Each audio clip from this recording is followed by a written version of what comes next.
Hello everyone. Hello. Hello. Hi. My name is Sara Louise and I'm going to play you a song. It's about my ex-boyfriend. I've got many ex-boyfriends, but this one stands out the most. He's very tall. And he broke up with me actually just before I turned 30. And I like to think he broke up with me before I turned 30 because he was worried about what to buy me for my birthday, for my 30th, and he thought, well, rather than her being disappointed, I'll just dump her. So, I know, he's so thoughtful. So, Alanis Morissette, Bruce Springsteen, any of those guys from the beloved 18, bound to play better than dear old me, well, never mind. I quite like the pity. I'm having fun, writing a song, I'm enjoying myself, how can that be wrong? My little cat Twinkle, she has to tolerate when a new song is brewing. Oh, Shiva must wait. She's very patient, my little cat Twinkle, and skinny. I'm kidding, she's not really skinny. Gosh, if she was, can you imagine that? I'd have the RSPCA knocking on the door, wouldn't it? Although the company would be nice. So, just to clarify, this is not a sex act. I do confirm that. I know, I'm sorry. I won't be running back. I'm sorry. And Summers are still yet to approach me. Fingers crossed. This is not a sexual act, and I do need to confirm that because I got booked for Stringfellows last year. And when I went along, I'm not going to lie, I was expecting to see a group of male violin players. Imagine my surprise. On the plus side, I've got lots of tips. Mainly bugger off, but you know, you take what you can, don't you? So I'm no longer friends with Peter. He did delete me off Facebook, but onwards and upwards. And I won't be his body double anymore, which is a bit of a shame. But again, you've got to move on from these things. But the good thing is, I'm going to sing a little ditty about a job I did have a few years ago. And I got to work with a lovely man called Tim Vine. And he's a comedian. And he actually makes a living from making people laugh. So that's nice for him. And this is called The Day I Met Tim Vine. That was the day I met Tim Vine. He gave me a smile that was just fine. Just thinking about it makes my heart flutter. Cause you know what they say on that advert? Oh yeah, I can't believe it's not butter. Available for adverts. I'm not gonna lie, I did slightly shiver. A freezing cold winter, but I had to deliver. I was hooker number 5 for the TV show. The other girls had a certain sort of glow. The other funny man, he was also there. Not my dad, Lee Rack and Tim Vine, what a funny pair.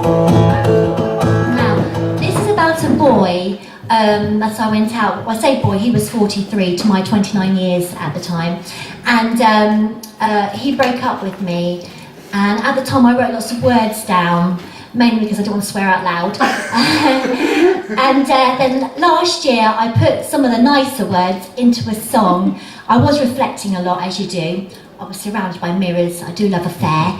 And I ended up finishing the song, and so I'm going to sing you this song now. Now I have to say, the good thing about this guy is he made me, he inspired me really, not to go out with him again. So, onwards and upwards. So this is called the Money Song.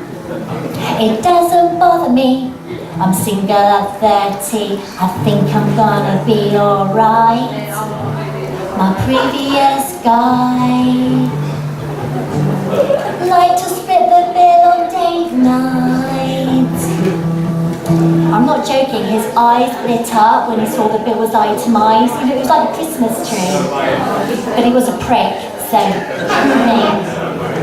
bless him. Why are we not together? He loved to keep his wallet in his inside pocket. Next to that was a monkey horse locket, convinced the throat sweet was lucky and magic.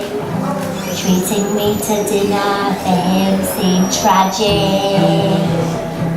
He cried once, but do you know what, so did I. Don't get me wrong, I love a Big Mac, but it was our anniversary.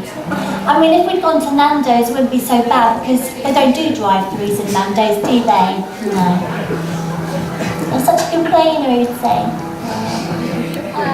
I was brought up in the 80s, and my dad brought me and my brothers and my sister up. Very rare, being a single dad in the 80s. Everyone was really hairy.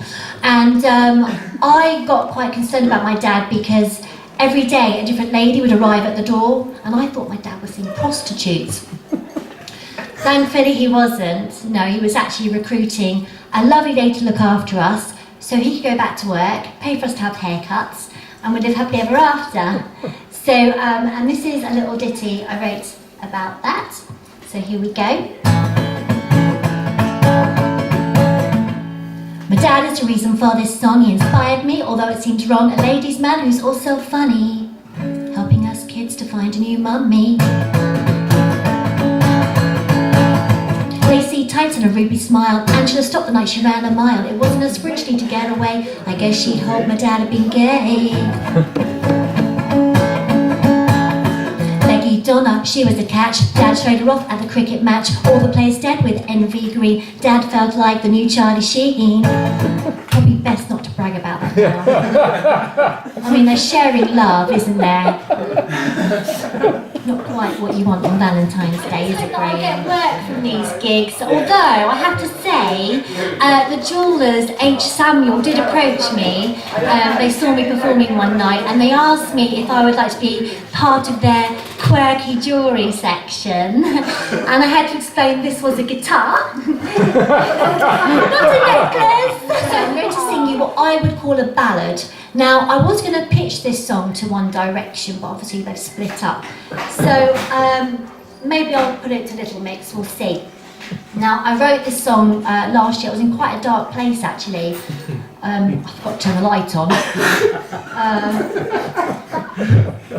Things you do. But and this is a song I wrote last year, and it's called In My Dream, and it goes something like this.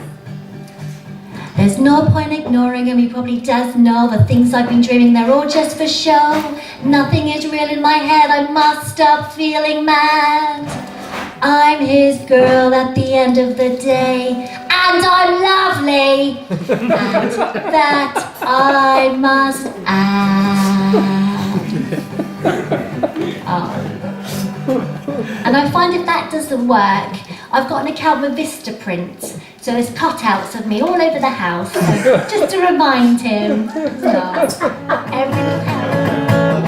Alanis Morissette, Bruce Springsteen, any of those guys from the beloved A-Team, bound to play better than dear old me? Well, never mind. I'm not auditioning for Glee. Although I did audition for Britain's Got Talent, I did, and I got quite far out the door. Yeah, I had a day. It was a nice day out, and going into London, it reminds you of all the different cultures and all the different names of people that you get to meet. And I made some lovely friends, and they were called security and guard. So, you know, haven't found them on Facebook yet. But, you know, never mind. Onwards and upwards. I'd love to be like Katy Perry or Price. I like them both. They're so much cooler than Vanilla Ice. I'm hardly a pro. I don't play for money. But a smile would be nice if you think my lyrics are funny. My cat Twinkle thinks my lyrics are funny, and when I rehearse at home, she is in stitches, and when she's laughing at me, she does this really cute thing. It makes my heart melt. Bless her. And she does the same for dogs and fireworks, so she's got a very dark sense of humour. Like her mother. You always want to brag, you want to talk about your children all the time, even if they're hilarious. Alanis Morissette, Bruce Springsteen, any of those guys from the beloved A-Team. Bound to play better than dear old me. Well, never mind. I'm a little bit odd. Apparently. He thought I'd messed up the rhyming. No. I'm a poet. I just didn't know it, but I can show it. And I'll end my set there before I blow it. Thank you, everyone. You've been lovely.